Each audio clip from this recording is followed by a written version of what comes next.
Je sais pas si c'est parce que j'ai un peu la flemme d'en parler ou quoi, mais j'ai l'impression que j'ai à la fois trop de trucs à dire sur ce film, et en même temps, rien du tout. Venom 2 est un film à regarder avec énormément de recul et en sachant pourquoi vous allez le voir. Rechercher une petite heure et demie de divertissement, poser son cerveau de côté, ne pas se prendre la tête et sourire de temps en temps durant le film. Parce que c'est tout, c'est du pur divertissement bête et simple. Venom 2 avait tout pour me rassurer. Un casting alléchant, le nom d'Andy Serkis à la réalisation et Tom Hardy au scénario. Bon, c'est raté, mais je sais pas, moi ça me rassurait au début de voir ça. Andy Serkis, vous le connaissez certainement pour avoir interprété Gollum, César dans La Planète des Singes, Alfred dans le prochain Batman, que j'attends avec impatience, ou Snoke dans le dernier Star Wars. À la réalisation par contre, pas grand chose, mais son nom a un côté rassurant. Avec lui au commandes, je me suis dit, ah bon, il y aura sûrement une vraie patte, des partis pris. Ça sonnait étonnamment dans ma tête comme quelque chose de bon. Rien de tout ça, je suis juste dégoûté en fait. Venom Let There Be Carnage est un pâle copier-coller du premier Venom.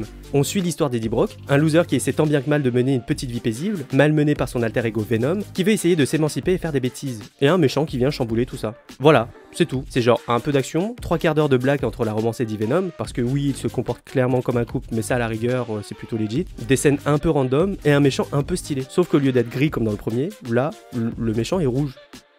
Autant dans l'histoire que dans la construction, ce film a l'air d'avoir été charcuté. Il ressemble à ces films dans le studio s'est un peu trop mêlé et a trop contraint le réalisateur pour réduire la durée du film. Sauf qu'à ma connaissance, j'ai pas l'impression que Sony n'ait mis de pression à Andy Serkis durant la production du film. Donc ça veut dire que ce Venom 2 nous est montré comme il a été imaginé par Andy Serkis. C'est dingue, c'est juste dingue. Tout va trop vite dans ce film. On a le temps de rien assimiler. Les rares scènes émotionnelles sont rushées, y a pas de transition. C'est trop dommage sachant le potentiel émotionnel et psychologique qu'avait ce film. La rupture, le fait de devoir vivre contre son gré avec un alter ego, l'enfance brutalisée et perturbée du méchant du film, il y avait de quoi faire. Mais c'est clairement pas le but de ce film. C'est juste du divertissement moneymaker, critiquable, mais rentable. Il suit les traces du premier. Un échec critique, mais un potentiel succès commercial. Et vraiment ça me désole.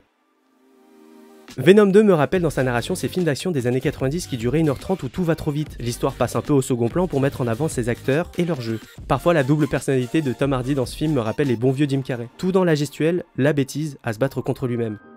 Je vous conseille clairement pas de vous déplacer au ciné pour le voir. C'est le genre de film à mater en streaming ou à ne pas louper lorsqu'il passera sur TF1 dans 3-4 ans à la veille de Venom 3. Je vous conseille de trouver un moyen de voir la scène post-générique, parce qu'il y en a une, et ça par contre, ça vaut quand même le coup de le voir pour l'anecdote quoi.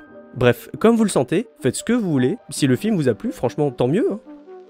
Si vous êtes là, merci d'avoir regardé cette vidéo. N'hésitez pas à commenter, j'aimerais vraiment savoir ce que vous avez pensé du film, je rigole, c'est juste pour le référencement, à mettre un pouce en l'air si ça vous a plu, ça m'aiderait énormément, et surtout à vous abonner pour voir plus de contenu dans ce format court. Salut!